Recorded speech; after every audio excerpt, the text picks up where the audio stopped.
Ladies and gentlemen, as Techtober rolls on, there is just so very much to talk about. And I considered not even talking about this next news story, but I thought it would be a disservice to my channel to not do it because it's absolutely wild. It's a little bit ridiculous. It's a little bit silly. Lenovo, at their own event, Lenovo Tech World 2023, they showed off a concept phone, as the Lenovo / Motorola is wont to do, and this one is pretty darn unique. We have seen things kind of like this in the past, but they put some spins on it that I think are worth looking at. So what we're going to do, we're going to take a look at their video, their part of the presentation, and I'm going to kind of pause things and point out things and talk about things as it becomes relevant. If you're watching this, you may just be thinking, looks like a pretty normal phone. The only weird thing I can say about it is I don't see a camera today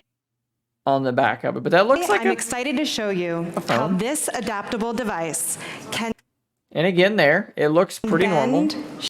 Although maybe you can see when she turns it, it's not quite flat even when she's holding it. It's kind of a little bit bowed in. Watch what she's about to do here. Shape and yeah, you can see it's not quite flat. It's not quite flat. It's got this weird ribbed design. Again, this may kind of clue you into what's about to happen. To your needs. We're exploring the ability to remove the rigid shape restrictions of a device. So as you can see here, this is a standard slab style phone that can be bent backwards. Now, I don't know that it can bend all the way until it's like flush with itself, but it can certainly be bent into this tent shape. And I can see, you know, in this perspective, right, you can set this thing up and maybe use it as a kickstand, you know. You don't need a kickstand, set it up like that, watch media right there. It would be small, right? It would be like watching YouTube like this instead of like this. It would only be that wide. But you could definitely do this. And obviously that ribbed shape is there so that when it bends back around, how can I say this? It's just a physical property of having to bend like this. You need that extra space in there as it bends for that to make sense. But let's play this forward because it goes in an even stranger direction.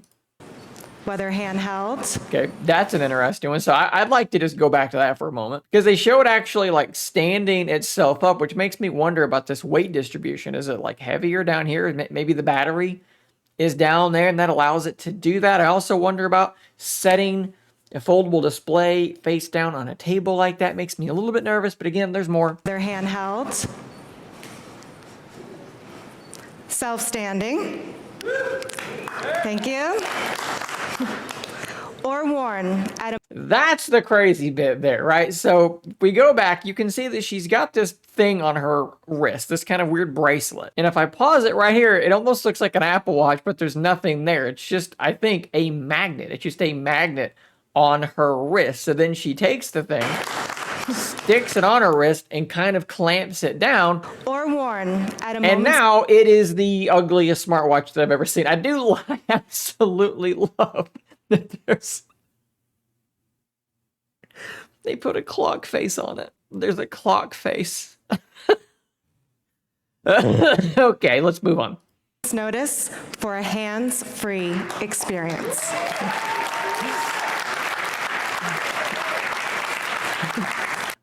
I can't imagine many scenarios where you would want to do this, right? The first thing that popped into my head is maybe like you're cooking or you're doing something where you need both of your hands and you want a hands-free experience. Well, your phone is now on your wrist. You don't need a smartwatch to do anything. It's just your phone on your wrist. Maybe you're watching a recipe video or something like that right there. Maybe you're on a phone call. Maybe you're on a video phone call or something, which might be weird because if you're using both hands, they're probably seeing just your house for a lot of the time. Maybe you guys can think of a reason why your phone being on your wrist makes sense. You're not going to like run like that. You're not going to probably just go about your day like that. Maybe if you're someone that doesn't have large pockets to put your phone in, would you maybe put your phone there and just have it there most of the day? That just seems crazy to me, but maybe that makes sense. I don't know. There is still yet more that they're going to show though. And with the support of AI, the user experience of our smartphones can be as adaptable as our form factors. We've got to talk about AI, For example, right? we've developed an AI model that runs locally on the device, which...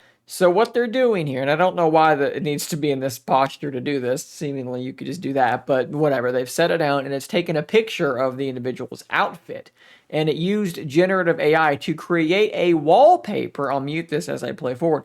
To generate a wallpaper for their device based on that outfit. So maybe you're very much into fashion. Maybe this is cool to you. You've got a theme for your phone now that matches your outfit. So you could conceivably every morning, that's the one that was made off of this individual's dress, you could take a picture of your shirt, whatever it might be, and there you go. There is a theme based upon that outfit that you are wearing. This is a fairly novel use for generative AI to do this sort of thing.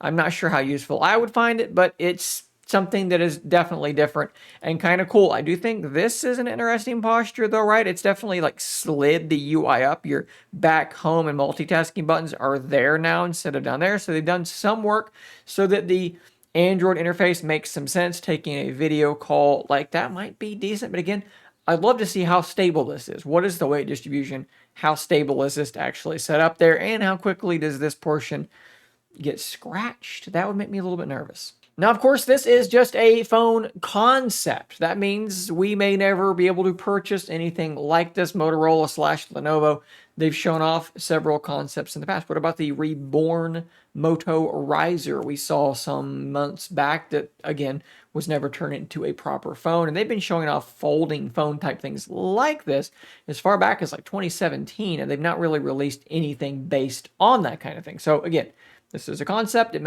may not ever actually see the light of day, but I do think it's very interesting, and I'd love to know what you guys think about it. Is there some sort of use case for this that I'm not missing? Is this something that you would potentially buy? If so, why? Let me know in the comments down below. Definitely sound off on this one, guys. I can't wait to hear what you guys have to say. Subscribe for more content just like this before you go. I'll see you on the next one, and until next time, stay nerdy.